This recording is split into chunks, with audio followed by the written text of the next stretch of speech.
أما بعد فأعوذ بالله من الشيطان الرجيم بسم الله الرحمن الرحيم يا أيها الناس اتقوا ربكم الذي خلقكم من نفس واحدة وخلق منها زوجها وبث منهما رجالا كثيرا ونساء بارك الله لنا ولكم في القرآن العظيم ونفعنا إياكم بالآيات والذكر الحكيم معزز মুহতারাম মুসল্লিয়ানে কেরাম, আল্লাহ রাব্বুল আলামিনের পবিত্র কোরআনুল কারীম এর সূরা নিসা এর প্রথম আয়াত আপনাদের সামনে তিলাওয়াত করেছি। অত্যন্ত গুরুত্বপূর্ণ আয়াত। আল্লাহ রাব্বুল আলামিন বলতেছেন, ইয়া আইয়ুহান নাস, হে মানব সকল। যে সমস্ত স্থানে ইবাদতের কথা আছে, যেগুলি মুসলমানদের সাথে খাস, ওই সমস্ত ইবাদতের বেলায় আল্লাহ ইয়া আইয়ুহাল্লাযীনা আমানু বলে। রোজার বেলা ইয়া আইয়ুহাল্লাযীনা আমানু কুতিবা আলাইকুমুস সিয়াম, হে ঈমানদারেরা, তোমাদের জন্য রোজাকে ফরজ করা হয়েছে। নামাজের বেলায় আল্লাহ পাক ইয়া আইয়ুহাল্লাযীনা আমানু বলেছেন। হজের বেলায়ও আল্লাহ পাক ইয়া আইয়ুহাল্লাযীনা আমানু বলেছেন। উক্ত আয়াত যেটা আপনাদের সামনে তিলাওয়াত করেছি, আল্লাহ পাক বলছেন ইয়া আইয়ুহান নাস। এতে বোঝা গেছে উক্ত আয়াত দ্বারা আল্লাহ পাক দুনিয়ার সমস্ত সৃষ্টিকে বুঝাইতে চাইলেন। মানুষ মুসলমান হোক কিংবা কাফের হোক, হিন্দু হোক কিংবা বৌদ্ধ হোক, উক্ত আয়াতে আল্লাহ পাক সবাইকে বুঝাইতে চাইলেন। আল্লাহ বলেছেন ইয়া আইয়ুহান নাস, হে মানুষ সকল, মানব সমাজ, ইত্তাকু রাব্বাকুমুল্লাযী খালাকাকুম, তোমরা ভয় করো এমন রবকে, সৃষ্টিকর্তাকে, যিনি তোমাদেরকে সৃষ্টি করেছেন। মিন নাফসি ওয়াহিদা, একটি মাত্র নফস থেকে, একটি মাত্র প্রাণ থেকে, সেটা হচ্ছে আদম আলাইহিস সালাম। তারই থেকে তার স্ত্রীকেও তৈরি করা, সৃষ্টি করা হয়েছে। আর এই দুইজন থেকে আজ পর্যন্ত পৃথিবীতে যত মানুষ, কিয়ামত পর্যন্ত যত মানুষ আসবে, সমস্ত মানুষ এই দুইজন থেকেই হয়েছে। তাইলে সমস্ত মানুষের বংশ আদম আলাইহিস সালামের সাথে গিয়ে মিলে। সমস্ত মানুষের আব্বা আদম আলাইহিস সালাম, সমস্ত মানুষের আম্মা হাওয়া আলাইহিস সালাম।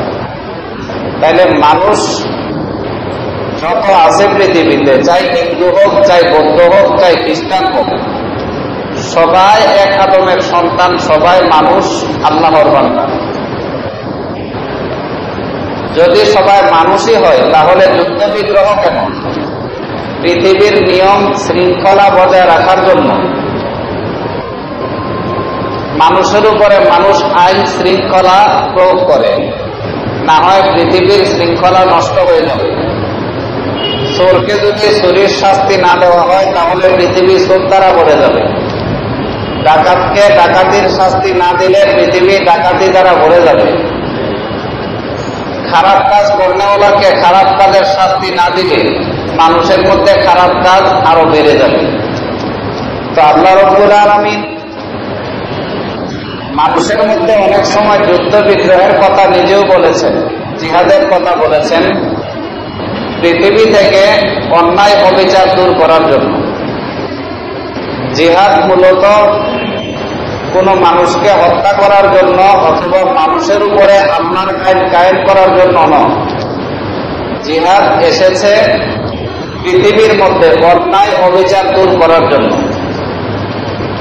কোন ব্যক্তি আল্লাহ মানে না, সে ইহুদি, খ্রিস্টান, হিন্দু। আল্লাহ কথা কয় না এদের কিলায় আল্লাহওয়ালা বানা। এদেরকে আল্লাহ পাক নিরাপত্তা দিয়েছেন। ব্যক্তিগত স্বার্থে পৃথিবীতে যা ইচ্ছা তা করো, তার বিরুদ্ধে তুমি যুদ্ধ করতে পারত না। আল্লাহ রাব্বুল আলামিন কোন একজন হিন্দু মুশরিক কেন এজন্য কোন মুসলমানকে বলে নাই তাকে কে কিলাইয়া তুমি মুসলমান বানাও, বরঞ্চ আল্লাহ বলছেন লাকুম দীনুকুম ওয়ালিয়া দীন। তাদের ধর্ম তারা পালন করবে, তোমাদের ধর্ম তোমরা পালন করো। তাহলে যুদ্ধটা কেন? যুদ্ধ হচ্ছে অন্যায় থেকে বাঁচার জন্য। অন্যায়টা কি? আপনার উপরে একজন আক্রমণ করবে, আপনি প্রতিহত করতে পারবেন। যে প্রতিহত করে এটার নাম হয়েছে ইসলামী জিহাদ। আমাদের নবীর জিন্দেগি কালে 80টা যুদ্ধ সংঘটিত হয়েছে। কোন যুদ্ধের মধ্যে রাসূল যুদ্ধে একদমই নিজে আগে কাফেরের প্রতি কাফেরের উপরে আক্রমণ করেছেন, কাফেরের সাথে যুদ্ধ করেছেন, এমন ইতিহাস কোথাও নাই। 80টা যুদ্ধ রাসূলের জিন্দেগিতে সশস্ত্র যুদ্ধ সংঘটিত হয়েছে। সবগুলি যুদ্ধে দেখাই আক্রমণ আসলে এটা প্রতিহত করতেন। 80টা যুদ্ধের মধ্যে একটা যুদ্ধ শুধু যুদ্ধে একদমই, এটা হচ্ছে বদরের যুদ্ধ। এটাও মুসলমানরা যুদ্ধের জন্য মূলত বের হয় নাই। মুসলমানদের লক্ষ কোটি টাকার সম্পদ মক্কাতে রেখে আসছে। এখন মদিনার মধ্যে মুসলমানরা সম্পদ ছাড়া। চিন্তা করলেন এদিক দিয়ে মক্কার যত যে ব্যবসায়িক কাফেলারা ওদিক যাচ্ছে, তাদের সম্পত্তিগুলি আমরা যে ব্যবসায়ী মাল এগুলি আমরা নিয়ে আসব, এই উদ্দেশ্যে তারা ঘর থেকে বেরোছেন। যুদ্ধের উদ্দেশ্য ছিল না, যার কারণে সাহাবীদের হাতে কোনো অস্ত্র ছিল না। 8-10 জনের একটা ব্যবসায়িক কাফেলা যাচ্ছে। 8-10 জনের ব্যবসায়িক কাফেলাকে আক্রমণ করতে কয়েক হাজার লোক লাগে না। হাতে অস্ত্র ছাড়া 200-300 লোক হলেই চলে। এজন্য মুসলমানরা অস্ত্র ছাড়া বেরিয়েছে, কিন্তু ঘটনাক্রমে যুদ্ধ সংঘটিত হয়ে গেছে আল্লাহর পক্ষ থেকে। এটাই শুধু একটা যুদ্ধ যেটা একটাই ছিল, মুসলমানরা আগে ঘর থেকে বেরিয়েছে। এছাড়া নবীর জীবন্তকালে 80টা যুদ্ধের কোন যুদ্ধেই মুসলমানরা আগে সামনে পারে নাই। কেউ আক্রমণ করলে প্রতিহত করতেন। তাইলে বোঝা গেছে জিহাদের আসল উদ্দেশ্য কোন মানুষেরকে জোরপূর্বক আল্লাহওয়ালা বানানো না। জিহাদের আসল উদ্দেশ্য হয়েছে অন্যায় অবিচার দূর করা, নিজের উপরে হামলা আসলে, আক্রমণ আসলে প্রতিহত করা। এটা হচ্ছে জিহাদের আসল উদ্দেশ্য। যাই হোক, আল্লাহ রাব্বুল আলামিন উক্ত আয়াতে মানবাধিকার সনদ পেশ করেছেন। সমস্ত মানুষ এক, আল্লাহর কাছে সমস্ত মানুষ এক, কোনো বংশগত মর্যাদা নাই। বংশের গৌরব আল্লাহ পাকের রাসূল বিদায় হজের দিন নিজের পায়ের নিচে পদদলিত করেছেন। রাসূল বলেছেন বংশগত গৌরব, জাহিলিয়তের বংশের গৌরব মর্যাদা আমি আজকে বিদায় হজের দিন আমার পায়ের নিচে পদদলিত করে দিলাম। লা ফাজলা বাইনাল আরবি ওয়াল আজামি, আরবি আজমির মাঝখানে কোনো আজ থেকে পার্থক্য নাই। ওয়ালা বাইনাল আহমারি ওয়ালা আসওয়াদি, সাদা কালোর মাঝখানে আজকে থেকে কোনো ডিফারেন্স নাই। সব এক আদমের সন্তান, সবাই এক। রাসূল জিন্দেগিতে তা বাস্তবায়ন করেছেন। আল্লাহ পাকের রাসূল সারা জিন্দেগিতে কোনো মানুষের উপরে, কোনো কাফেরের উপরে অনর্থক কোনো আক্রমণ করেন নাই। মানুষের আক্রমণ সবসময় মানুষের গোসা যুদ্ধের মধ্যে প্রকাশ করে থাকে। যুদ্ধের পরে যে বন্দী আনে, যুদ্ধের বন্দীদের উপরে গোসা প্রকাশ করে। সাধারণত দেশের উপরে আক্রমণ করলে যারা বন্দী হয়, যেমন বর্তমান চোখের সামনে আপনাদের ঘটনা, আফগানিস্তানের এবং ইরাকের মধ্যে যে সমস্ত বন্দীরা আটক হয়েছে কাফেরদের হাতে, তারা গোয়েন্দা নামক বন্দী শিবিরে নিয়ে কি নির্যাতন, তারা পাশবিক নির্যাতন মুসলমানদের উপরে চালিয়েছে, পৃথিবীর ইতিহাসে তা বিরল। এটা করে কিন্তু রাসূলের কালেও যুদ্ধের মধ্যে কাফেররা আটক হয়েছে। বদরের যুদ্ধের মধ্যে যে সমস্ত কাফেররা অ্যারেস্ট হয়ে আসছে, আল্লাহ রাসূল সাহাবীদেরকে বললেন, আমার সাহাবীরা কারোর সাথে কোনো খারাপ আচরণ করবে না। একজনকে বাড়িতে দিয়ে দিলেন, এক একজন করে এক এক বাড়িতে বলে দিলেন, তোমরা যা খাও তাদেরকেও তা খাওয়াইও। যে সমস্ত সাহাবী কয়েদি হয়েছে, পরবর্তীতে ইসলাম ধর্ম গ্রহণ করেছে, তাদের মুখের ভাষ্য হচ্ছে, আমরা গিয়ে দেখলাম ঘরের ভিতরে, অধিকাংশ ঘরের ভিতরে খাবার নাই, একজনের খাবার অথবা দুইজনের খাবার আছে। এমনও সাহাবী আছে কাফের কয়েদিকে ঘরের মধ্যে উঠাইছে, যারা বাড়ি ছাড়া করেছে তাদেরকে, যারা পিঠা ছাড়া করেছে। সাহাবীর একজনের খাদ্য আছে, বিবি বাল বাচ্চা ঘরে আছে। এখন যদি কয়েদিকে খাবার দেয়, নিজেরা উপহাস রাখতে হয়, নিজেরা খাইলে কয়েদিকে উপহাস রাখতে হয়। তো সাহাবীকে দেখলাম আমার সামনে খাবার দিয়ে তাদের ঘরের ভিতরে যে কামরা আছে, কামরার বাতি বন্ধ করে দিছে, অর্থাৎ নিভে গেছে বাতি বলে তারা আর বাতি জ্বালায় নাই, কিন্তু মুখ আওয়াজ করত, পানি পান করত আর আওয়াজ করত। তো সাহাবায়ে কেরাম যখন কাফের অবস্থায় পরবর্তীতে মুসলমান হয়েছে বলতেছে, তার পানি খাওয়ার আওয়াজ আর মুখ সাপলানোর আওয়াজ আর খানার আওয়াজের মধ্যে ডিফারেন্স আছে। আমরা বুঝতে পারছি তারা আমাদেরকে দেখানোর জন্য মুখ সাপলাইছে, কিন্তু মূলত তারা খাবার খায় নাই। নিজেরা না খাইয়া কাফের যারা যুদ্ধ করতে আসছে, মুসলমানদেরকে ধ্বংস করতে আসছে, কাফের সৈন্যদেরকে মুসলমানরা খাওয়াইছে কয়েদিদেরকে। শুধু এতটুকু নয়, কাফেররা যে আন্দাজে মুসলমানদের উপরে জুলুম নির্যাতন করেছে, ইচ্ছা করলে প্রত্যেককে জবে করে দিতে পারত, হত্যা করতে পারত। রাসূল কাউকে কিছু করলেন না, বরঞ্চ যারা বৃত্তশালী ছিল, টাকা পয়সার মালিক ছিল, তাদের থেকে একটা নির্বাচিত টাকা নির্বাচন করে তাদেরকে মুক্তি দিয়ে দিল। অনেক মানুষ ছিল যারা গরিব, টাকা পয়সা নাই, রাসূল নির্বাচন করে দিলেন, এই দুই বাড়িতে যতগুলি শিশু আছে তাদেরকে তোমরা লেখাপড়া শিক্ষা দিবে, এই পরিমাণ লেখাপড়া শিক্ষা দিলে তোমাদের বাস আজাদ, তোমরা ছাড়া পাইবে। তো কাফেররা মুসলমানদেরকে এই পরিমাণ লেখাপড়া শিক্ষা দিত, আর কাফেররা যেতে ছাড়া পাইত। এতটুকু ihsan করেছে মুসলমান কাফেরদের উপরে। আমার ভাইয়েরা, রাসূলের মাক্কি জিন্দেগি থেকে শুরু করে, নবুয়তের পর থেকে শুরু করে মদিনা আসা পর্যন্ত কাফেররা রাসূলকে কি নির্মম জুলুম নির্যাতনের শিকার করেছে, জুলুম নির্যাতন করেছে।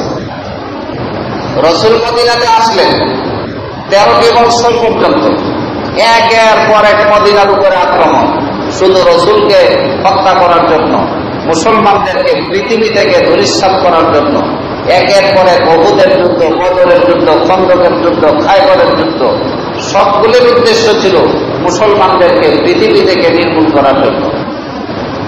সাহাবায়ে কেরামকে মদিনা থেকে, মক্কা থেকে মদিনাতে আসতে হয়েছে। কেউ কোনো কিছু নিয়ে আসতে পারে না, লক্ষ লক্ষ কোটি কোটি টাকার সম্পত্তি মক্কাতে রেখে দিয়েছে। শুধু এতটুকু নয়, কোন সাহাবী তার স্ত্রী সন্তানদেরকে নিয়ে আসতেছে, স্ত্রীকে আটক করে রেখে দিছে, তুমি গেলে স্ত্রী ছাড়া যাইতে। কোন সাহাবী সন্তান নিয়ে যাচ্ছে, ওই সন্তানকে প্রতিমধ্যে অ্যারেস্ট করেছে, তুমি গেলে সন্তান ছাড়া যাইতে।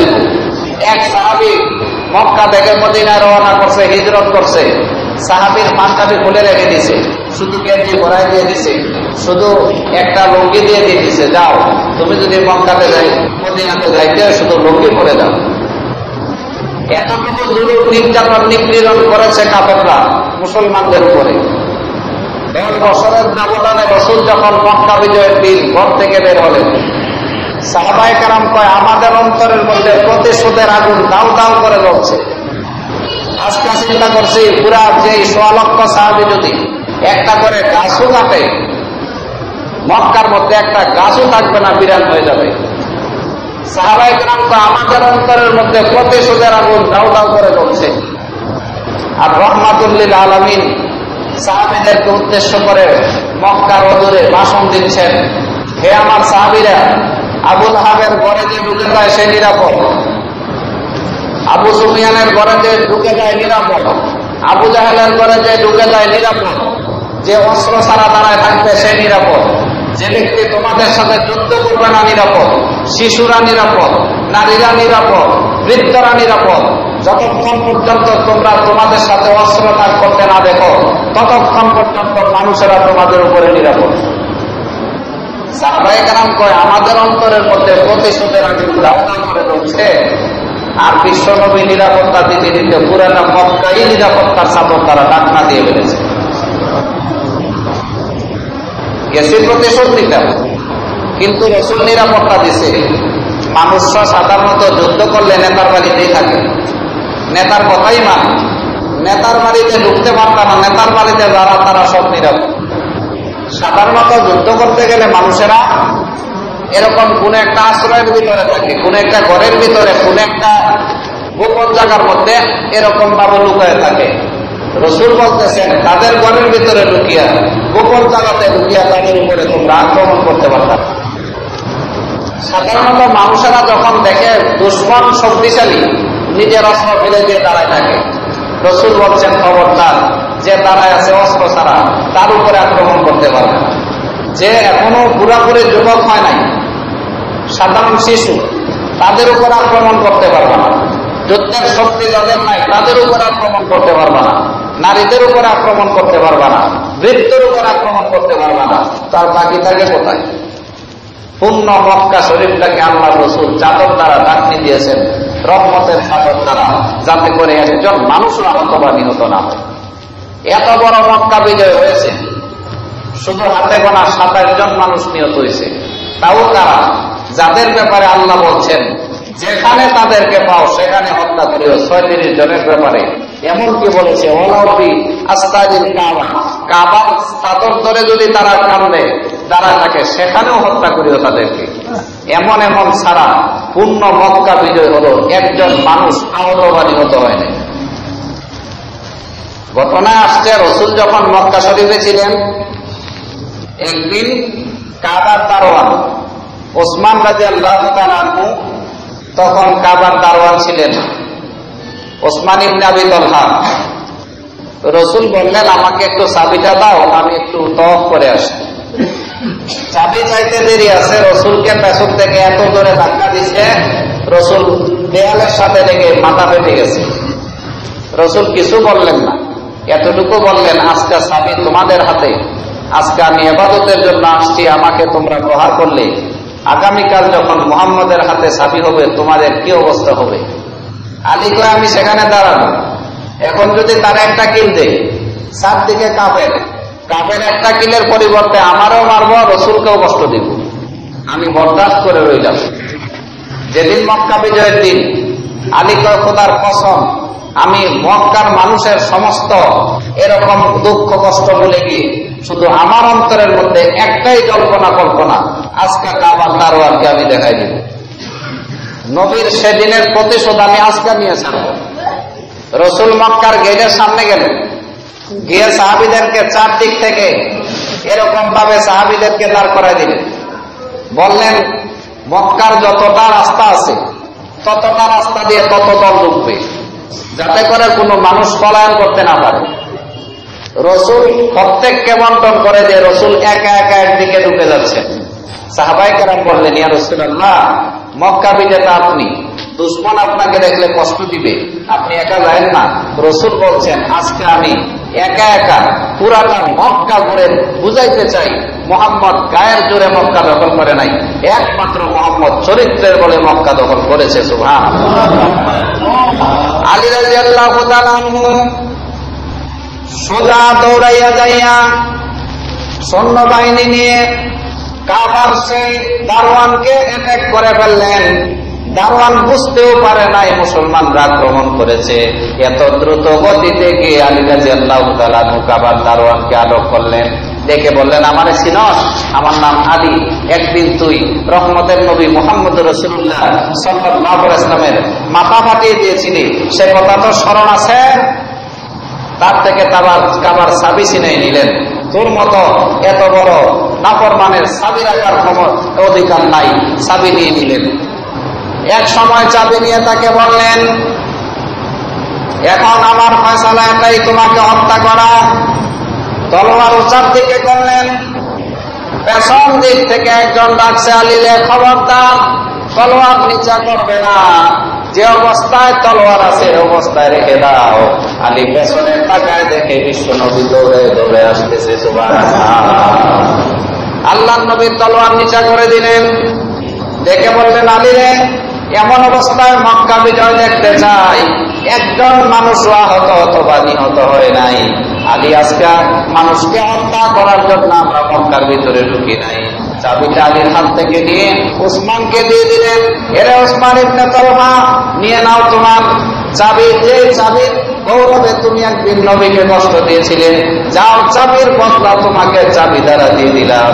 আর কোনদিন কিয়ামত পর্যন্ত মুসলমান তোমার বংশ থেকে পর্যন্ত চাবি তালাশ করবে না। মুসলমান কি প্রতিশোধ নিলেন রসুল? দেখে বললেন, চাবির দ্বারা তো তুমি, চাবির পরিমায় তো তুমি একদিন কষ্ট দিছো, এ চাবি তো দিলামই, তোমার বংশের মধ্যে চাবি কিয়ামত পর্যন্ত থেকে যাবে। কোন মুসলমান কিয়ামত পর্যন্ত এই চাবির পরিমাণ তোমার সাথে করবে না। রসুল চলে গেলেন রসুলের কাছে, আলী চলে গেলেন অন্যদিকে।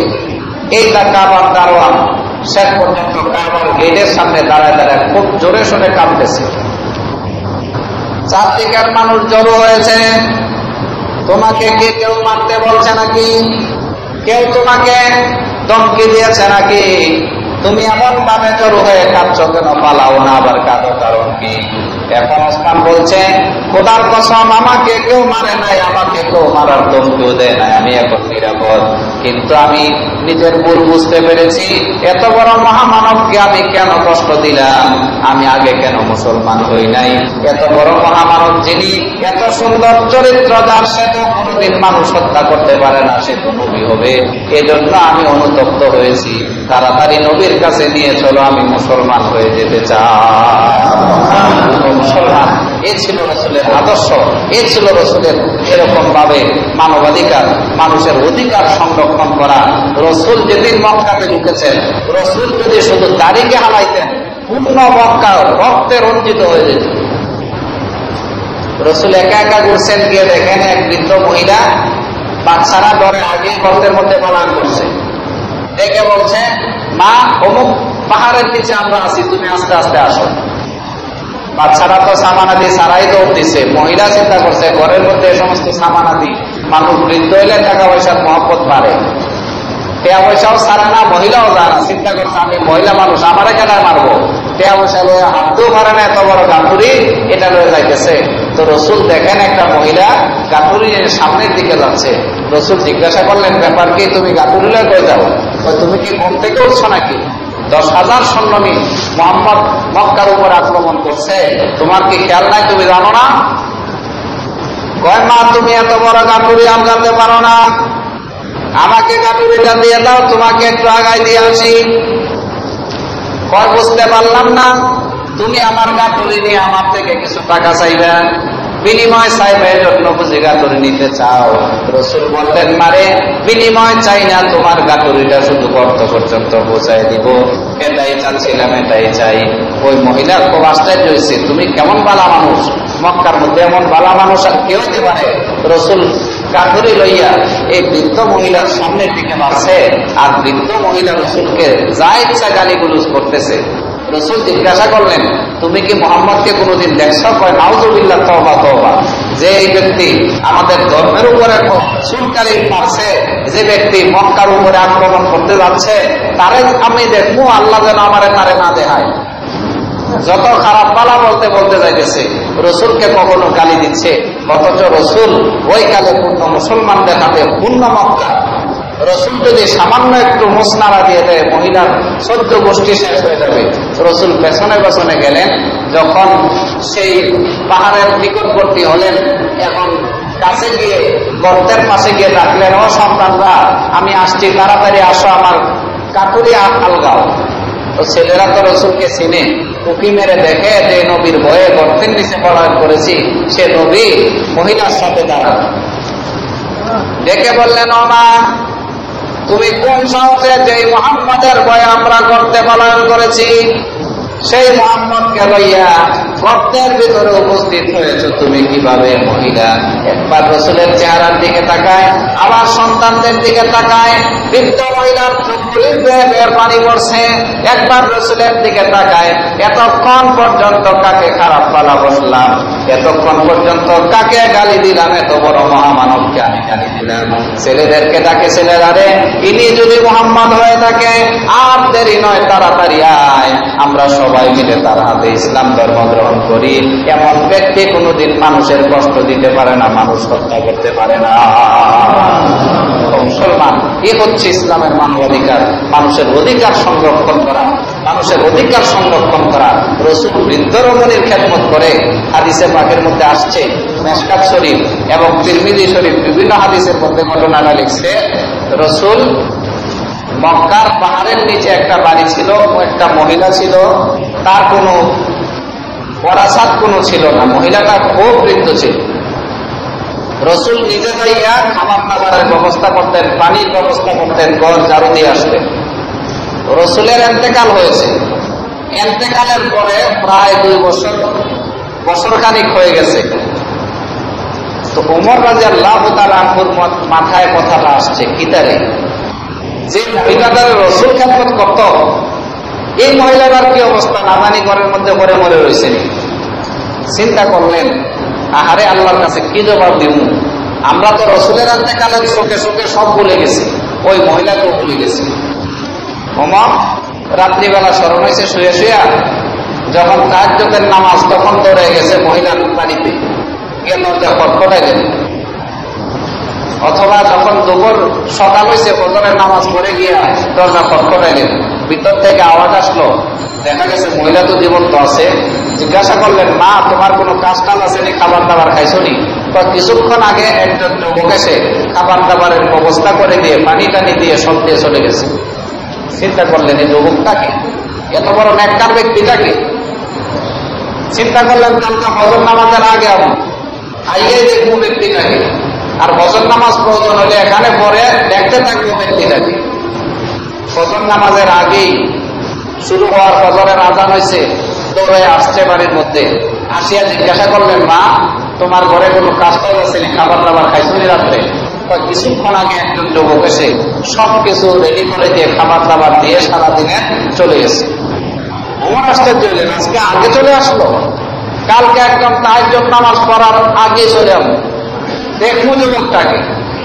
পরের দিন তাহাজ্জুদ নামাজের সময় হয়েছে, ওমর দৌড়ে আসছে, আসিয়া জিজ্ঞাসা করলেন, মা তোমার কোনো কাজ আছে নি, কাজ করতে হবে নি?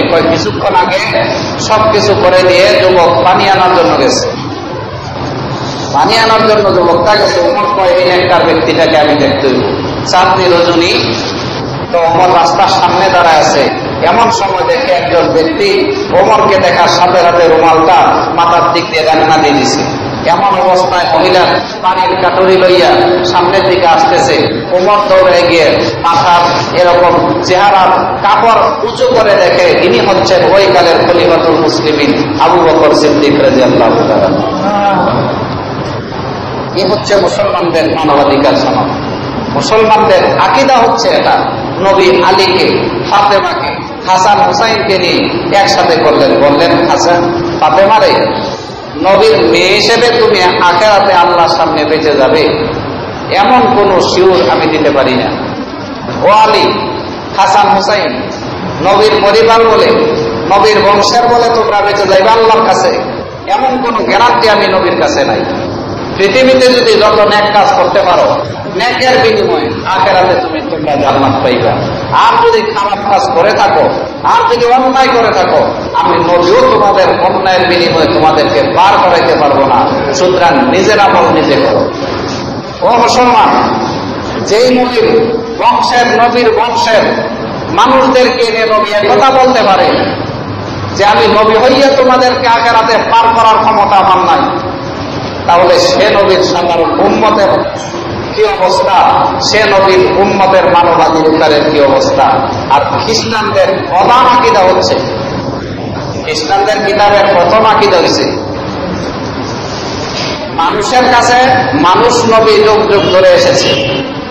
যেহেতু আদম হাওয়া আলাইহিস সালাতু ওয়াস সালাম উভয়জনে আল্লাহর নিষিদ্ধ ফল খেয়েছে, নাফরমানি করেছে। নাফরমানের বংশে নাফরমানি জন্মগ্রহণ করে। সুতরাং মানুষ নবী কোনোদিন মানুষের হেদায়েত দিতে পারে না, আল্লাহর পথে রাখতে পারে না। এই জন্য আল্লাহ নির্বাচন করলেন, আমি নিজে মানব বংশে জন্মগ্রহণ করব মানুষের পাপ মোচনের জন্য। এই জন্য ঈসা আলাইহিস সালাম নাম দিয়ে আল্লাহ পাক নিজে অথবা আল্লাহর তিন খোদার এক খোদা মানুষের বংশে জন্মগ্রহণ করছে। যখন দেখছে মানুষের মধ্যে মারামারি কালাগাটি, মানুষের পাপ মোচন হবে না, এখন ঈসা আলাইহিস সালাম আল্লাহর কাছে বললেন, আল্লাহ আমি তোমার সন্তান, তিন খোদার এক খোদা, সুতরাং আমি শুলিতে চড়ে পৃথিবীতে যত খ্রিস্টান আসবে অগ্রিম খ্রিস্টানদের কিয়ামত পর্যন্ত কাফারা গুনাহ হতে চাই। যার কারণে ঈসা আলাইহিস সালাম শুলিতে চললেন। শুলিতে চড়ার সাথে সাথে কিয়ামত পর্যন্ত খ্রিস্টানরা যত অবৈধ কাজ করবে, যত নাফরমানি করবে, যত মারামারি কাটাকাটি করবে, সব অগ্রিম কাফারা হয়ে গেছে, অগ্রিম মাফ হয়ে গেছে। এমন মতবাদ যে ধর্মের, তাহলে বোঝা গেছে খ্রিস্ট ধর্মটাই সন্ত্রাসের উপরে স্থাপিত, সন্ত্রাসের উপরে প্রতিষ্ঠিত খ্রিস্টবাদ ধর্মটা। যার কারণে পৃথিবীর ইতিহাসের দাজ্জালের ভূমিকা নিয়ে আজ পর্যন্ত খ্রিস্টানরা মানুষ হত্যা করতে যাচ্ছে।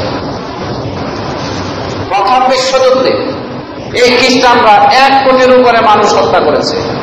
দ্বিতীয় বিশ্বযুদ্ধে 1.5 কোটি মানুষ হত্যা করেছে। শুধু এক বোমা নিক্ষেপে জাপানের হিরোশিমা নাগাসাকি প্রায় 2 লক্ষ মানুষ হত্যা করেছে। আজ পর্যন্ত পৃথিবীর আফগানিস্তানে, ইরাকের ভিতরে চারদিকে যত মানুষ হত্যা করতে যাচ্ছে সব খ্রিস্টানদের হাত। এমনকি যেখানে বর্তমানে মানুষ হত্যা করা হচ্ছে ইরাকে, আফগানিস্তানে, এমনকি যে সমস্ত স্থানে আজকে যুদ্ধ চলছে, 3 ভাগের 4 ভাগের 2 ভাগ হচ্ছে নারী, 1 ভাগ হচ্ছে শিশু যাদের এখনো নিষ্পাপ। উপর থেকে যখন ঘরের উপর আক্রমণ করে যুদ্ধ কবলিত এলাকাগুলির মধ্যে সাধারণত পুরুষেরা রাত্রিবেলা অন্য জায়গায় থাকে, গাছের উপরে, বিভিন্ন জমিনের ভিতরে, মাটির নিচে খোদাই করে, কিন্তু নারীরা আর শিশুরা, যারা নারী যারা শিশু তারা যাবে কোথায়? তারা ঘরের ভিতরে থাকতে হয়। কিন্তু আজ পর্যন্ত আমেরিকান বাহিনী, খ্রিস্টান বাহিনী, খ্রিস্টান জগৎ যত জায়গায় আক্রমণ করেছে, উপর দিক দিয়ে তাদের যত বোম্বিং করে সব ঘরের উপরে পড়ে। যার কারণে 4 ভাগের 3 ভাগ, 4 ভাগের 2 ভাগ শুধু নারী তারা হত্যা করেছে এবং 1 ভাগ শিশু। ইরাকের ভিতরে 30 লক্ষ মানুষ হত্যা করেছে আজ পর্যন্ত, 1991 সাল থেকে আজ পর্যন্ত। এরকম আমাদের পাশে আফগানিস্তানের ভিতরে আজ পর্যন্ত প্রায় 1 লাখের উপরে মানুষ হত্যা করেছে, অধিকাংশ হচ্ছে নারী এবং শিশু। যেই ধর্মের প্রতিষ্ঠিত হয়েছে সন্ত্রাসীর উপরে, সেই ধর্মকে আজকে আমরা গুরু ভেবে তাদের গোলামিতে আমরা লিপ্ত হয়ে গেছি।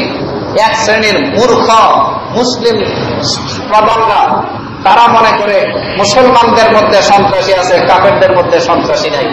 এই আফগানিস্তানের মধ্যে আক্রমণ করেছে কোন সন্ত্রাসীরা? প্রথম বিশ্বযুদ্ধে কোটি মানুষ হত্যা করেছে কোন মুসলমানে? দ্বিতীয় বিশ্বযুদ্ধে কোটি মানুষ হত্যা করেছে কোন বিশ্বযুদ্ধে? 66 লক্ষ মানুষ সোভিয়েত আন্দোলনে সমাজতন্ত্র মতবাদ কায়েম করতে গিয়ে 66 লক্ষ মানুষ হত্যা করেছিল কোন মুসলমানে? এরকম ভাবে পুঁজিবাদ কায়েম করতে গিয়ে প্রায় 1/2 কোটি মানুষ হত্যা করেছিল কোন মুসলমানে? পৃথিবীর কোন মুসলমানে একটা গ্রামের মানুষকে সকলে হত্যা করেছিল? এমন ইতিহাস কোথায় পেয়েছিল? আজ পর্যন্ত বর্তমান সমাজে 200 সন্ত্রাসী আক্রমণ হয়েছে বিশ্বের মধ্যে। তার মধ্যে 138টি সন্ত্রাসীর সাথে জড়িত হয়েছে সরাসরি খ্রিস্টান জাতি, 65টি সন্ত্রাসীর সাথে জড়িত হয়েছে ইহুদি জাতি, আর 27টার সাথে জড়িত মুসলমান জাতি, তাও সন্দেহযুক্ত। 138টি সন্ত্রাসীর সাথে জড়িত খ্রিস্টান জাতি সন্ত্রাস হল না কপাল পরা মুসলমান নেতার নজরে। 65টি সন্ত্রাসীর সাথে জড়িত ইহুদি জাতি সন্ত্রাস হল না। আর সন্দেহযুক্ত 27টি সন্ত্রাসের তালিকার মধ্যে মুসলমানরা সন্ত্রাস হয়ে গেল পৃথিবীর বুকে। আজকে এ সমস্ত মূর্খতা তারা মুসলমানদের উপরে ইঙ্গিত করে, অথচ ইতিহাস তালাশ করে এই খ্রিস্টানদের ধর্মটা প্রতিষ্ঠিত হয়েছে সন্ত্রাসের ভিত্তিতে। ইহুদিরা তো জাতিগত সন্ত্রাস, যাদেরকে আল্লাহ পাক বলেছেন কত নবীকে তারা হত্যা করেছে ইতিহাসে নাই। আল্লাহ পাক তাদের হত্যার কতলের বর্ণনা করতে গিয়ে বলেন, নিজে বলেছেন লুইনাল্লাযীনা কাফারু আলা লিসানি দাউদ ওয়া ঈসা ইবনে মারইয়াম, তারা মানুষ হত্যায় পৃথিবীর 1 নম্বর, যার কারণে তাদেরই নবী দাউদ আলাইহিস সালাম নিজের মুখে কিয়ামত পর্যন্ত অভিসম্পাত করেছেন। ঈসা আলাইহিস সালাম যাকে তারা নবী মানে কিয়ামত পর্যন্ত অভিসম্পাত করে গেছেন, শুধু করেছেন এমন না, লুইনা মজহুলের সিগা, এটা পড়তেই থাকবে যতদিন পর্যন্ত পৃথিবীতে একজন ইহুদি জীবন্ত থাকবে ততদিন পর্যন্ত তাদের উপরে ঈসা আলাইহিস সালাম এবং দাউদ আলাইহিস সালামের লানত করতে থাকবে। এত বড় লানতের শিকার হয়েছে একমাত্র কারণ তারা মানুষ হত্যা 1 নম্বর। আমাদের 2 নম্বরের সূরা বাকারা, তুচ্ছ একটা ঘটনাকে কেন্দ্র করে পুরা সূরার নামকরণ করা হয়েছে সূরা বাকারা। কত লক্ষ লক্ষ ঘটনা ঘটে, কোন ঘটনা কোরআনের মধ্যে আনে নাই। একটা বাকারা, একটা গরু জবের ঘটনা, এটা কোরআনের মধ্যে এনেছেন। ঘটনাটা তুচ্ছ, কিন্তু ইহুদিদের সম্পূর্ণ চরিত্র এখানে বর্ণনা করা হয়েছে। এক ব্যক্তিকে ইহুদিরা সকালবেলা হত্যা করেছে, রাত্রিবেলাকে হত্যা করেছে। ইহুদি নেতা সহ ইহুদির গ্রামের যত মানুষ আছে সকালবেলা আসিয়া এই হত্যাকারীর কাছে আসি এমন কান্না শুরু করছে, আহারে মানুষ হত্যা করলো কেরে, এমন ভাবে হত্যা করছে কেরে। যারা হত্যা করছে তারাই সকালে কান্না শুরু করছে। পরিবারের মানুষ কি কান্দবে, এর থেকে বেশি কান্না শুরু করছে তারা। পরবর্তীতে আল্লাহর পক্ষ থেকে মুসা আলাইহিস সালামকে নির্বাচন করছে, তুমি যাও সেখানে গিয়ে হত্যাকারীকে নির্বাচন করো। আজ পর্যন্ত পৃথিবীতে যত হত্যা হচ্ছে, মানুষ হত্যা ইহুদিরা করে, কান্দেও দিয়ে তারা মানব সেবা নাম দিয়ে, মানবাধিকারের সনদের নাম দিয়ে, মানবাধিকারের কথা কইয়া তারাই হত্যা করে। আজ পর্যন্ত পৃথিবীতে যত বোমাবাজি হয়, এমনকি বাংলাদেশ সহ অধিকাংশ বোমাবাজির মধ্যে ইসরায়েলের মেসাজ জড়িত, অধিকাংশ। আফগানিস্তানের মধ্যে আমরা দেখি দিনের পর দিন বোমাবাজি হচ্ছে, নাম বলে তালেবানদের, মূলত এগুলি ইহুদিরা জড়িত। এরকম পৃথিবীর যে সমস্ত স্থানে, ইরাকের মধ্যে প্রতি মাসে প্রতিদিনে বোমাবাজি হচ্ছে, নাম হচ্ছে ইরাকের সাধারণত যারা যুদ্ধ করতেছে তাদের। আচ্ছা, তালেবানদের যে এলাকার ভিতরে আজ পর্যন্ত একটা বোমাবাজি হলো না। যে সমস্ত এলাকা তাদের দখলে, আমেরিকার দখলে, সে সমস্ত এলাকায় বোমাবাজি হয়। উদ্দেশ্যটা কি? তালেবানদের যে এলাকা, অধ্যুষিত এলাকা, যে সমস্ত এলাকা তালেবানদের দখলে এখনো আছে, আজ পর্যন্ত সেখানে একটা বোমাবাজি হলো না। আমেরিকার দখলে যে সমস্ত এলাকা আছে, ওই সমস্ত এলাকায় বোমাবাজি হলো। উদ্দেশ্যটা কি? এর একমাত্র উদ্দেশ্য হয়েছে আমেরিকার চাল বাদলা সিআইডিরা তালেবানদের ভিতরে ঢুকতে পারে নাই, বোমা ফুটাইতে পারে না। দখলে যে সমস্ত এলাকা, এই সমস্ত এলাকা তো তাদের দখলেই, যার কারণে এই সমস্ত এলাকা গোপন ভাবে বোমা ফুটাইয়া নাম করে তালেবানদের নাম করে মুসলমানদের, যাতে করে মানুষেরা বুঝে মুসলমানরা সন্ত্রাস, মুসলমানরা বোমাবাজি করে, মুসলমানরা বোমাবাজির সাথে জড়িত নয়। আজ পর্যন্ত বাংলাদেশে যতগুলি বোমাবাজির ঘটনা ঘটেছে, চ্যালেঞ্জ করতে পারবো আপনাদের সাথে, পূর্ণ বাংলাদেশের সমস্ত রাজনৈতিক দলের সাথে আমি চ্যালেঞ্জ করতে পারবো, কোন ঘটনার সাথে মুসলমানদের জড়িত নয়। শাহেখ আব্দুর রহমান, বাংলা ভাই, এদের সাথে মেসাদের সাথে সম্পর্ক, এদের সাথে ইহুদিদের সাথে সম্পর্ক, এদের সাথে এনজিওদের সাথে সম্পর্ক। যে সমস্ত বোমাবাজ আজ পর্যন্ত বাংলাদেশের জমিনে ধরা খেয়েছে, কোনটার সাথে মুসলমানদের সাথে জড়িত নয়, সবগুলি গোপন সিআইডি অথবা এনজিওদের সাথে জড়িত। তালাশ করে দেখে মুসলমানদেরকে নাম দেওয়া হচ্ছে বদনাম করার জন্য। এই ইহুদি জাতি, খ্রিস্টান জাতি যুগ যুগ ধরে মানুষ হত্যা করে আসছে, আর তারা মানুষ হত্যা করে, সকালবেলা হত্যা করে, রাত্রি হত্যা করে, সকালে কান্দা। এটা হয়েছে তাদের জন্মগত অভ্যাস, যার কারণে আল্লাহ পাক তুচ্ছ ঘটনাকে কোরআনে এনে বুঝাইলেন এটা হয়েছে ইহুদিদের অভ্যাস। এই পৃথিবীতে সাম্যবাদীর গান গায় সব থেকে বেশি বন্ধরা। আমরা সাম্যের উপরে প্রতিষ্ঠিত আমাদের ধর্ম। জীব হত্যা মহাপাপ, যাদের নিকটে জীব হত্যা মহাপাপ, সাম্যের গান যারা গায়, আজকে দেখেন বার্মার ভিতরে কিভাবে মুসলমানদেরকে হত্যা করা হচ্ছে। জানোয়ার কেউ মানুষ এভাবে হত্যা করে না।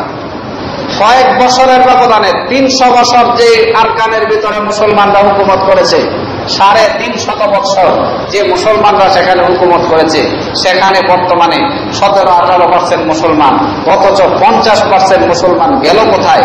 50% মুসলমানকে তারা এরকম ভাবে মিডিয়ার সামনে নিয়ে হত্যা করেছে। আজ পর্যন্ত এমন ইতিহাস আজকে মুসলমানদের সামনে করছে। মুসলমানদেরকে বেঁধে নিচে দিয়ে আগুন জ্বালায় দিচ্ছে। হাজারো মুসলমানদেরকে রেখে একের পর এক মিডিয়ার সামনে তাদেরকে হত্যা করছে। মুসলমানের সন্তান একটা গত 15 দিন আগে মিডিয়াতে দেখেছি, মুসলমানের একটা ছেলে 1 বছর কি 1.5 বছর বয়স, এখনো হাঁপুর পারে। কুকুরকে বাচ্চারা যেরকম টানিয়ে হেঁচড়ায় নিয়ে যায়, একটা মুসলমানের সুন্দর বাচ্চাকে গলাতে রশি লাগাইয়া তাদের টানিয়ে নিয়ে যাচ্ছে। আর বার্মার বিভিন্ন বৌদ্ধরা সামনে নিয়ে আনন্দ করছে। ছেলেটাকে যখন অনেক পর্যন্ত লম্বা সময় পর্যন্ত অনাহারে রয়েছে, এই বাচ্চাটার সামনে পানি দিয়েছে। কুকুর যেরকম ভাবে পানি পান করে, বাচ্চাটা ক্ষুধার্ত অবস্থায় সেখান থেকে পানি পান করতেছে। এমন ইতিহাস পৃথিবীর আর কোথায় আছে? এমন ইতিহাস আজকে যারা জীব হত্যা মহাপাপ বলে, তাদের কাছে এই ইতিহাস। মাকে হত্যা করে, মা হত্যা করে রেখে দিয়েছে, সেই মার হত্যা করে এরকম ভাবে সন্তানকে সেখানে দুধ পান করতে দিচ্ছে, সন্তানকে এরকম ভাবে হত্যা করছে। ছোট বাচ্চাদেরকে গলা টিপে হত্যা করা হচ্ছে। এমন ইতিহাস বার্মার মধ্যে আজকাল প্রকাশ পাচ্ছে। হিন্দুরা আজকাল মুসলমানদের উপরে কর্তৃত্ব করতে চায়। গুজরাটের আক্রমণ আপনি নিজ চোখে দেখেন। সাংবাদিকরা এখনো এই সমস্ত ফটো রেখেছে। মহিলাদের স্তন কাটিয়া এরকম ভাবে আনন্দ মিছিল করেছে। মহিলাদের পেট থেকে বাচ্চা বের করে এ বাচ্চাকে এরকম ভাবে লাঠির মধ্যে ঝুলাইয়া তারা মিছিল করেছে পুরা বিশ্বের মিডিয়ার সামনে। আজকে যারা পৃথিবীর মধ্যে সব থেকে বেশি মানুষের অধিকার হরণ করে, তারা এই পৃথিবীর মানবাধিকার এরকম দাবি করে, মানুষের অধিকারের জন্য আন্দোলন করে দাবি করে। আর যারা পৃথিবীর মধ্যে সব থেকে বেশি মানুষের অধিকার দিয়েছে, তাদেরকে আজকে পৃথিবীর মধ্যে সন্ত্রাস বানাতে চাচ্ছে। ঠিক কিনা? দেখেন একটু তালাশ করে পৃথিবীর মধ্যে কত অন্যায় অবিচার হচ্ছে। সবগুলির মূলে কাফেররা। মুসলমানরা কাকে হত্যা করতে যাচ্ছে? মুসলমান তো এমন জাতি, নবীর মেয়েকে, নবীর সন্তানকে পর্যন্ত বলে নবীর সন্তান হয়েছে, বাঁচার অধিকার নাই, বাঁচার মতো এমন অধিকার নাই। যদি তুমি নেক কাজ করে থাকো, নেক কাজ তোমাকে বাঁচাবে, যদি বদ কাজ করে থাকো, নবী তোমাকে বাঁচাতে পারবে না। এই হচ্ছে মুসলমান জাতি। যুগ যুগ ধরে মুসলমানদের উপরে নির্যাতনই করে যাচ্ছে। এই খ্রিস্টানরা দেখেন, ক্রুসেডের নাম বলে 350 বছর পর্যন্ত ক্রুসেডার যিনি সর্বপ্রথম তাদের পাদ্রী পপ ঘোষণা করেছে মুসলমানদেরকে হত্যা করা বৈধ এবং মুসলমানদের এলাকা পৃথিবী থেকে ছিন্ন করতে হবে। তারা ঈসা আলাইহিস সালামকে মানে না, সুতরাং পৃথিবী থেকে মুসলমান নির্মূল করতে হবে। ধর্মযুদ্ধ সর্বপ্রথম ঘোষণা দিয়ে পৃথিবীর চারদিকে যেখানে তারা পেয়েছে মুসলমানদের সেখানেই শহীদ করেছে। এমনকি শুধু সিরিয়ার ভিতরে, শাম দেশের ভিতরে 80,000-এর উপরে মুসলমান শহীদ করেছে। জেরুজালেমের ভিতরে মাত্র কয়েকদিনে 10,000-এর উপরে মুসলমান শহীদ করেছে। কিন্তু মুসলমান আজকে কিভাবে মুসলমানকে বলে সন্ত্রাস জাতি। সালাহউদ্দিন আইয়ুবী সেই দেশের প্রধান, যিনি ক্রুসেডের ঘোষণা করছেন, সে প্রধান নিজে কসম খেয়েছে, আমি সালাহউদ্দিন আইয়ুবীকে বাইরে নিজের হাতে থেকে হত্যা করব। আল্লাহর কসম খেয়েছে, যিশু খ্রিস্টের কসম খেয়েছে। ঘটনার পরিপ্রেক্ষিতে সালাহউদ্দিন আইয়ুবীর কালে ওই পোপ এবং ওই বাদশাহ দুজন অ্যারেস্ট হয়েছে। ইসলাম সাম্যের কথা বলে তার বাস্তব প্রমাণ। সালাহুদ্দিন আইয়ুবী এত উদার ছিলেন, এই বাদশাকে কিছুই করলেন না। যখন বাদশার দল পরাজিত হয়েছে, ঠিক কোনো এরকম ভাবে কোনো শর্ত ছাড়া, কোনো কিছু ছাড়া সেই বাদশাকে সালাহুদ্দিন আইয়ুবী মুক্তিপণ ছাড়া ছেড়ে দিলেন। আর যে পাদ্রী, যার কথা মতো লক্ষ কোটি মুসলমানকে হত্যা করেছে, সে পাদ্রীকে মুক্তিপণ নিয়ে ছেড়ে দিয়েছেন, কিছুই বললেন না। যে ব্যক্তি সালাহুদ্দিন আইয়ুবীকে বলেছে আমি পাইলে তাকে নিজ হাতে হত্যা করব, সালাহুদ্দিন আইয়ুবী যখন শুনেছে ওই ব্যক্তিটা, ওই দেশের বাদশাহ অসুস্থ হয়ে গেছে, নিজের হাতে ঔষধ কিনে নিজের বার্তা বাহকের মাধ্যমে তার কাছে ঔষধ প্রেরণ করে দিয়েছেন। এই হচ্ছে মুসলিম জাতি, এরা হচ্ছে মুসলমান। ওমর রাদিয়াল্লাহু তাআলা একবার দাওয়াত দিল এক কাফের দেশের রাজারা। তো ওমর রাদিয়াল্লাহু তাআলার মুখে তারা চিনে না। ওমর তাদের কাছে গেলেন, যাওয়ার পরে হাদিয়া উপঢৌকন দেওয়ার পরে ওমর বেরিয়ে আসবেন। তারা সবাই পরামর্শ করছে, ওমর যখন হাদিয়া নিয়ে যায়, বাইরের যত অস্ত্রওয়ালা আছে তাদেরকে বলছে, যদি হাদিয়া নিয়ে যায় একজন ব্যক্তি, তারই হত্যা করবা। ওমর স্বর্ণের একটা উপহার দিছে, তারা ওমর স্বর্ণের উপহারটা নিয়ে যাইতেছে। তখন কিছু খ্রিস্টান পণ্ডিত, যারা এই চক্রান্ত বুঝেছে, পণ্ডিতের সামনে দিয়ে যাইছে আর ওমরকে বলতেছে, ওমর, মানুষ যেভাবে আসে সেভাবে যায়।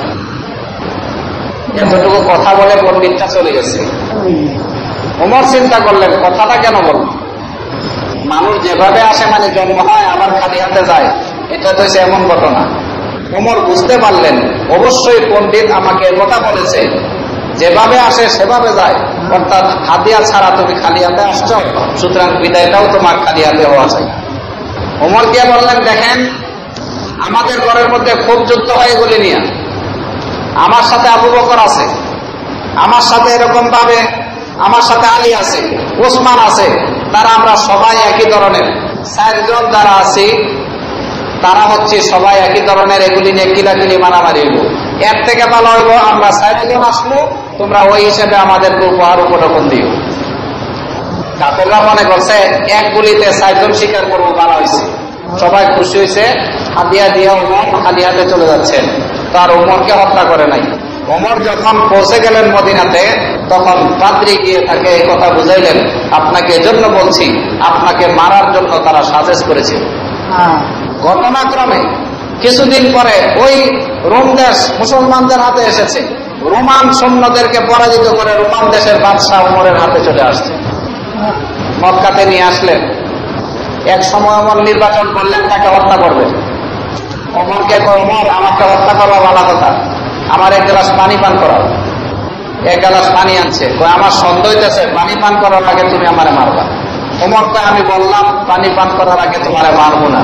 এতে পানি মাটির মধ্যে ফেলে দিচ্ছে। মাটির মধ্যে ফেলে দেওয়ার সাথে সাথে মাটি তো পানি খেয়ে ফেলছে।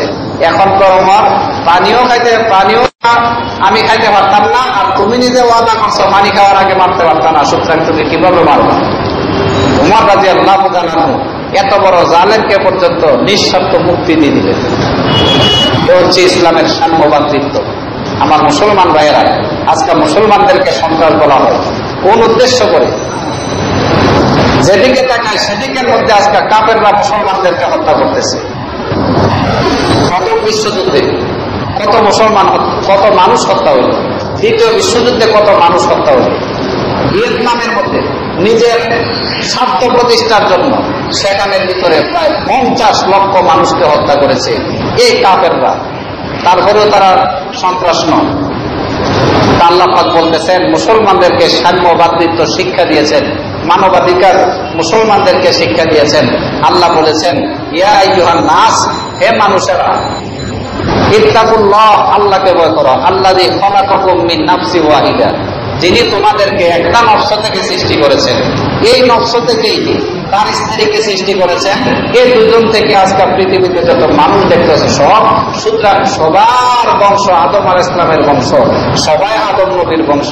সুতরাং কেউ কারো উপরে এরকম কেউ কারো উপরে জুলুম করিও না, নির্যাতন করিও না। সবাই এক সমান, সবাই আল্লাহর এক আল্লাহর বান্দা, সবাই আল্লাহকে চিনো। আল্লাহকে যে ব্যক্তি চিনে, যে দুনিয়ার মধ্যে ভালো পথে চলে, যে দুনিয়ার মধ্যে শান্ত পথে চলে, সেই প্রকৃতপক্ষে শ্রেষ্ঠ। যে ব্যক্তি অন্যায় করে সে শ্রেষ্ঠ হতে পারে না। ইসলামে কথা বুঝাইলেন মানবাধিকার ইসলামের মধ্যে আছে, আর পৃথিবীর কোন ধর্মের মধ্যে মানবাধিকার নাই। মানবাধিকারের নাম বললেও তারা মানবাধিকারকে এরকম ভাবে মানবাধিকারকে ধ্বংস করে। আমার ভাইয়েরা, আগেই বলেছিলাম শয়তান বুঝে এসেছে, শয়তান চক্রান্ত বুঝে এসেছে। আদমকে কষ্ট দিলে আল্লাহ রাগ করে। এই শয়তান চক্রান্ত নিয়ে, এই শয়তানি আজকাল মানুষকে হত্যা করার চক্রান্তে মেতে উঠেছে। আইনগত ভাবে মানুষ হত্যাকে বৈধতা দেওয়ার জন্য পৃথিবীর মধ্যে শয়তান আবিষ্কার করেছে এরকম জাতিসংঘ। জাতিসংঘের আবিষ্কারের যে সমস্ত ধারাগুলি খুব সুন্দর, কিন্তু জাতিসংঘ বর্তমানে ইহুদি নাসারাদের পুঁজিবাদের গোলামে পরিণত হয়েছে। জাতিসংঘ প্রতিষ্ঠিত হয়েছিল পৃথিবীর মানুষের শান্তি, পৃথিবীর মানুষের মর্যাদা উন্নত করার জন্য, পৃথিবীর যুদ্ধ বন্ধ করার জন্য, পৃথিবী থেকে অস্ত্র নির্মূলের জন্য।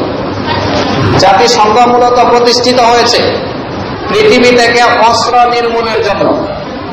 এই জাতিসংঘকে কেন্দ্র করে পৃথিবী থেকে অস্ত্র নির্মূল করবে তো দূরের কথা, দেখেন যে সমস্ত পুঁজিবাদ এলাকা আছে, আমেরিকা, ব্রিটেন, লন্ডন, ইসরায়েল, তাদের কাছে একের পর এক অ্যাটম বোমা তৈরি করতেছে। তাদেরকে কিছু বলতেও রাজি না। ইরানের মধ্যে সামান্য একটু কিছু তৈরি করতে চায় না, বরঞ্চ তারা এরকম বিদ্যুৎ সরবরাহ কাজে কিছু সেখানের মধ্যে পারমাণবিক যন্ত্র তৈরি করতে যাচ্ছে। সেটার উপরে তারা জাতিসংঘকে নিয়ে ইরানের গলা চিপে ধরতে চায়। অথচ তাদের মধ্যে দিনের পর দিন অস্ত্রের প্রতিযোগিতা চলছে আমেরিকা, ব্রিটেনের ভিতরে, সেখানে কিছুই বলে না। যদি আফগানিস্তানের মধ্যে তালেবানরা একটা কুকুরকেও মারে, জাতিসংঘ গিয়ে এখানে মায়া কান্না কান্দে, আহারে এ কুকুরটারে কত কষ্ট করে লালন পালন করছে, এটারে কত কষ্ট করে শিখাইছে, এমন একটা কুকুর হত্যা করেছে। আর আফগানিস্তানের মধ্যে যদি উপরের দিকে বুমিং করে, নিচের দিকে বুমিং করে, হাজারো মুসলমান হত্যা করে, জাতিসংঘ না দেখে, দেখার মতো না দেখার মতো মান করে থাকে। যখন চেচনিয়া বসনিয়ার ভিতরে চইল 48% খ্রিস্টান, আমরা স্বাধীনতা চাই, জাতিসংঘ সে দেশের রাজাকে গলা চেপে ধরছে। কেন তারা চায় তুমি ভোটের অধিকার দিবা না? জাতিসংঘের মাধ্যমে ভোট কায়েম করা হলো, সেখানের ভিতরে খ্রিস্টান রাজ্য হলো। কাশ্মীরের ভিতরে 99% মুসলমান আজ পর্যন্ত স্বাধীনতার জন্য আন্দোলন করে যাচ্ছে। 2 লক্ষ কাশ্মীরের মুসলমানকে হত্যা করেছে। 99% মুসলমান স্বাধীনতা চায়। জাতিসংঘ দেখুন না দেখার। শুধু এগুলি না, জাতিসংঘের 5টা গোলাম, বর্তমানে পুঁজিবাদের 5টা গোলাম আমাদের দেশেও আছে। জাতিসংঘের যত এরকম গোলামি করতে পারবে তাকে তত পদ দেওয়া হয়, সে তত বড় মানবাধিকার করবে। যখন মসজিদে আক্রমণ করা হলো নদীর হাটে, কয়টা তুচ্ছ ঘটনা, এটার দিকে তাকানো যাবে না। জাতিসংঘ পত্রিকার মধ্যে পর্যন্ত আসতে দেয় না, সেখানের কোন সাংবাদিককে ঢুকতে দেয় না। রামুর ভিতরে বৌদ্ধরা 14 বছর আগে পুরান মন্দির এগুলি ফুকে খেয়ে ফেলছে, অর্ধেক চাল করে এগুলি নিজেরা ভাঙ্গিয়া রাত্রিবেলা কইল মুসলমানরা ভেঙে গেছে। পূর্ণ বিশ্বের মধ্যে মিডিয়াকে সামনে নিয়ে একের পর এক মিডিয়ায় সাজায়া সাজা পৃথিবীর সামনে তুলে ধরেছে মুসলমান কত বড় সরকার। দেখো রামুর ভিতরে হাজারো বৌদ্ধ মন্দির ভেঙেছে, পুরান মন্দিরগুলি। আজ পর্যন্ত পৃথিবীর এমন ইতিহাস কেউ দেখাইতে পারে নাই একটা গ্রামের উপরে আক্রমণ হয়েছে, একটা মানুষ আহত বা নিহত হয় নাই। পৃথিবীর মধ্যে সর্বপ্রথম ইতিহাস হইলে রামুর ঘটনা। একটা মানুষ আহত নিহত হইল না। মা বাচ্চা দ্বারা লোক দিয়েছে, ঘরে আগুন লেগে গেছে, বাচ্চাটা মারা গেছে, এমন একটা ঘটনাও ঘটল না। সেখানে গিয়ে তীরকে তাল বানাইয়া মানবাধিকার কর্মীরা কাঁদল যে মুসলমানরা এমন একটা মারাত্মক ঘটনা ঘটেছে। নন্দীর হাতে সংখ্যালঘু কাফেররা মুসলমানদের উপর আক্রমণ করে মসজিদ ভাঙল, পত্রিকাতে পর্যন্ত আসতে দেয় নাই। এ হচ্ছে আমাদের মানবাধিকার রূপ দেখা। এ হচ্ছে যাদের জন্য আমরা, যাদের পেছনে হাজার হাজার টাকা খরচ করি। আমার মুসলমান ভাইয়েরা নিজেরা আল্লাহকে চিনেন, নিজেরা নিজেদের ভাইয়ের মানবাধিকার সংরক্ষণ করেন, কিলাকিলি করে এক ভাই আরেক ভাইকে হত্যা করিয়েন না, কিলাকিলি করে নিজেরা ব্যক্তিগত দ্বন্দ্বের কারণে কিলাকিলি করে এক ভাই আরেক ভাইকে ধ্বংস করিয়েন না। আজকে আমার বুঝে আসে না, যে মারতেছে যে মরতেছে দুজন মুসলমান, যে মারতেছে যে মরতেছে দুজন এক গ্রামে, বাপ দাদার কোনো দ্বন্দ্ব নাই, ভাই ভাইয়ের কোনো দ্বন্দ্ব নাই, তার থেকে কোনোদিন এক পয়সা চায় নাই। ব্যক্তিগত দলীয় দ্বন্দ্বকে কেন্দ্র করে এক ভাই আরেক ভাইকে হত্যা করে পা ভেঙে দেয়, হাত ভেঙে দেয়, এটা কেমন নীতি? শয়তানে অত এমন নীতি করে না। দুই নেতৃত্ব একসাথে বসলে সুন্দর করে ইফতার করে, কিছুদিন পরে দেখবেন একজন আরেকজনের সাথে ইফতার হবে। দুনো নেতৃত্ব বসলে একজন আরেকজনের সাথে কত সুন্দর আনন্দ করে। দুনো নেতারা একসাথে বসলে তো একজনের সাথে একজনের আক্রোশ নাই, কিন্তু ঘরের ভিতরে আগুন কেন লাগায় রাখছে? কেন এক ভাই আরেক ভাইয়ের সাথে দ্বন্দ্ব করে আজকে এমন ভাবে একজন মুসলমান আরেকজনকে হত্যা করতে যাচ্ছেন? আমার ভাইয়েরা, মানুষের অধিকার চিনেন, মানুষের মর্যাদা চিনেন। একটা মানুষের মর্যাদা কাবা শরীফ থেকে বেশি, একটা মানুষের সম্মান আল্লাহর কাছে কাবা শরীফ থেকে বেশি, পৃথিবী থেকে বেশি, 7 আসমান 7 জমিন থেকে এক আদমের মর্যাদা বেশি।